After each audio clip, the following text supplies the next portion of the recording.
Hello friends, एक बार फिर से स्वागत है आप सभी का आपके अपने यूट्यूब चैनल नॉलेज हैकर्स में। आज हम पढ़ने वाले हैं क्वाड्रेटिक इक्वेशन को सॉल्व करने के लिए स्प्लिट द मिडल मेथड। इसकी हेल्प से हम क्वाड्रेटिक इक्वेशन के जीरोस फाइंड करेंगे। दैट मींस कि क्वाड्रेटिक इक्वेशन में एक्स या वाई जो भी वेरिएबल होगा उसकी वैल्यू फाइंड करेंगे।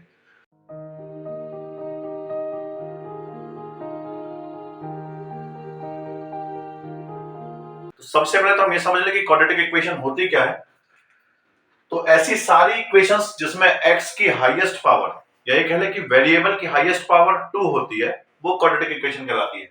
फॉर एग्जांपल,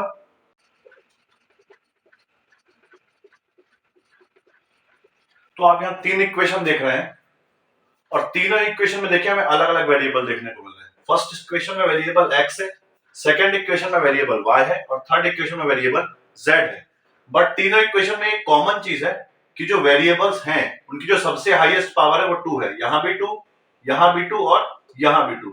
तो इन तीनों में ही वेरिएबल की हाईएस्ट पावर 2 है, तो हम इन्हें क्वाड्रेटिक इक्वेशन कहेंगे। तो ये कहलाती है क्वाड्रेटिक इक्वेशन जिसमें वेरिएबल की हाईएस्ट पावर 2 होती है। अब हम बात करते हैं क्वाड्रेटिक इक्वेशन के स्टैंडर्ड फॉर्म की। Because split the middle term पढ़ने के लिए हमें उसका स्टैंडर्ड फॉर्म होना पता होना जरूरी है। तो सबसे पहले हम स्टैंडर्ड फॉर्म देख लेते हैं। तो जो क्वाड्रेटिक इक्वेशन का स्टैंडर्ड फॉर्म होता है वो होता है ax square plus bx plus c is equal to 0।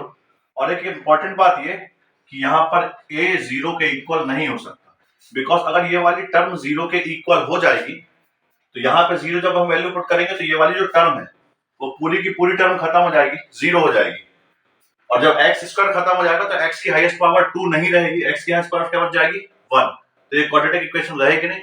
Because as per definition कि क्वाड्रेटिक इक्वेशन में वेरिएबल की हाईएस्ट पावर 2 होनी चाहिए।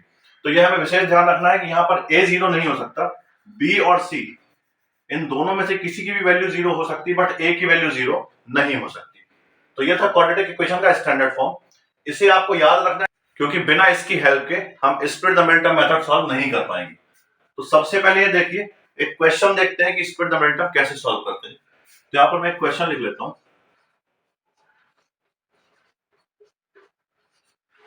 सबसे पहले देखिए हमें करना क्या होता है कि इस पूरी इक्वेशन को इससे हम कंपेयर करेंगे। तो कंपेयर कर लेते हैं सबसे पहले।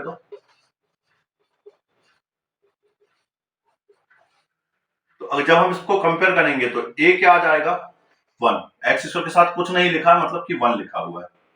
b आ जाएगा 7 और c आ जाएगा 12। सबसे पहला काम करना है a इंटू सी। तो 1 इंटू 12 इज इक्वल टू हो जाएगा 12। अब इस 12 के हमें ऐसे फैक्टर्स लेने हैं जिनको मल्टीप्लाई करने पर 12 आ जाए और प्लस या माइनस करने पे ये 7 आ जाए।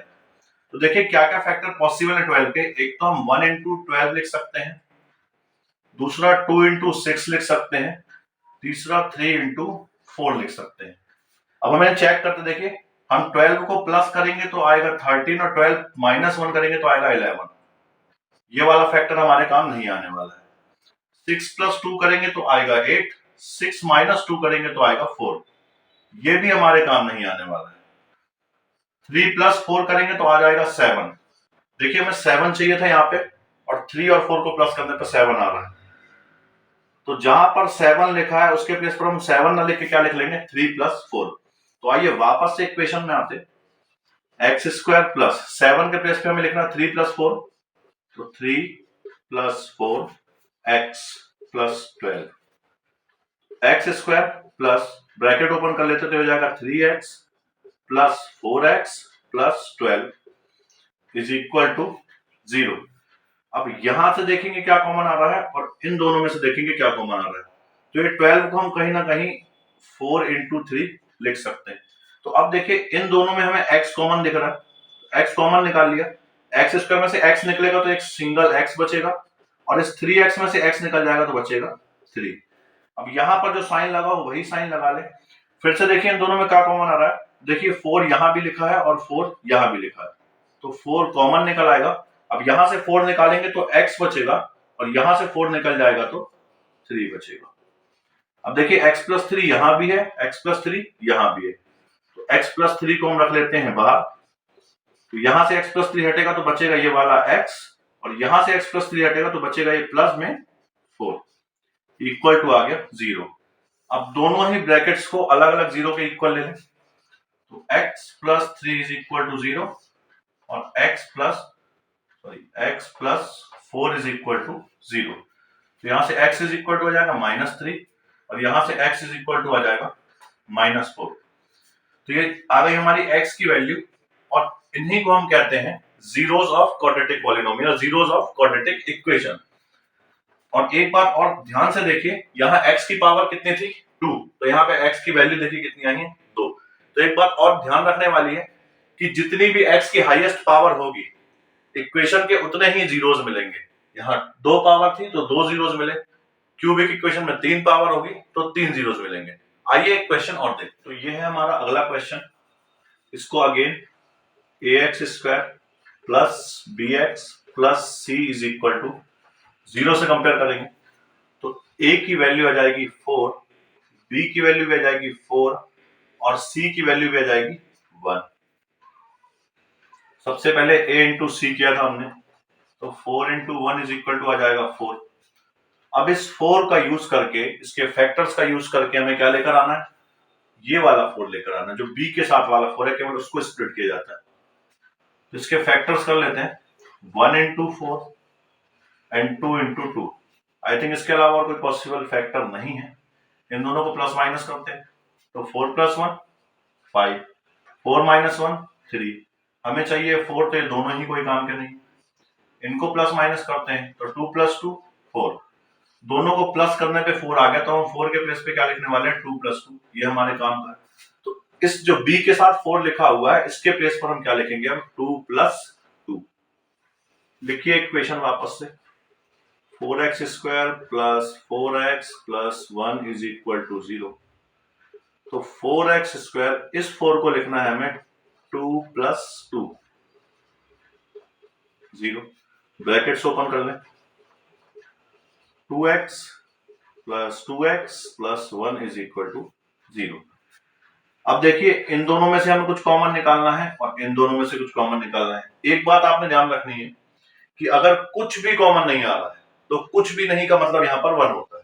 कुछ भी कॉमन नहीं आया 1 निकाल दो कॉमन, कुछ भी नहीं बचे 1 बचा दो, ऐसा कुछ करना होता है। देखिए इस 4 को हम कहीं ना कहीं 2 इंटू 2 लिख सकते हैं। यहां पर भी 2 है और यहां पर भी 2 है, तो सबसे पहले तो एक 2 कॉमन निकल जाएगा। यहां पर भी x है और यहां पर भी x है, तो एक x कॉमन निकल जाएगा। अब देखिए यहां पर से हमने एक 2 निकाल दिया, फिर भी एक 2 बचेगा, तो ये 2 लिख लिया। और यहाँ x स्क्वायर है, सिर्फ एक x निकाला तो एक x भी बचेगा, प्लस यहां से 2x पूरा बाहर निकल गया, कुछ नहीं बचा। कुछ नहीं का मतलब 1 बचा। ये साइन यहां पर लगाया। यहां पर देखिए, यहां पर से कुछ कॉमन आ रहा है, यहां पर से कुछ कॉमन नहीं आ रहा। कुछ कॉमन नहीं आ रहा मतलब 1 कॉमन आ रहा है, तो 2x प्लस 1 ही बचेगा। अब दोनों में से 2x प्लस 1 दोनों जगह दिख रहा है, तो 2x प्लस 1 लिख लेते हैं। यहां से 2x प्लस 1 निकलेगा तो ये 2x बच जाएगा, और यहां से 2x प्लस 1 निकलेगा तो ये प्लस 1 बच जाएगा। अच्छा एक बात ध्यान देने वाली है कि ये दोनों ब्रैकेट्स हैं, ये हमेशा सेम आने चाहिए। अगर ये सेम नहीं आ रहे हैं इसका मतलब हम कहीं ना कहीं क्वेश्चन को गलत कर रहे हैं। ये ना बोल देना क्वेश्चन गलत है, हम गलत कर रहे हैं। बस फिर वही काम करना है, दोनों ब्रैकेट्स को अलग अलग 0 के इक्वल ले ली, 0। तो 2x इज इक्वल टू आ जाएगा -1, x इज इक्वल टू हो जाएगा -1/2। यहां भी 2x इज इक्वल टू हो जाएगा -1, x इज इक्वल टू हो जाएगा -1/2। तो ये आ गई x की दो वैल्यूज। अच्छा देखिए यहाँ दोनों वैल्यू सेम आई है, तो इसमें कुछ गलत नहीं आ सकता है, पॉसिबल है। इसको हम इक्वल जीरोस कह लेते हैं, इक्वल रूट्स कह लेते हैं, तो आप कुछ भी कह सकते हैं। तो ये है क्वाड्रेटिक इक्वेशन को सॉल्व करने की split the middle term method, जो कि 8th 9th 10th सारी क्लासेस के लिए बहुत इंपॉर्टेंट है। तो ये वीडियो आपके लिए बहुत इंपॉर्टेंट होने वाला है। तो अगर आपको ये वीडियो अच्छा लगा हो तो इसे लाइक कीजिए, शेयर कीजिए, चैनल को सब्सक्राइब कीजिए, और हाँ, अपडेट पाते रहने के लिए बेल आइकन पर आपको जरूर क्लिक कर लेना है। बहुत बहुत धन्यवाद।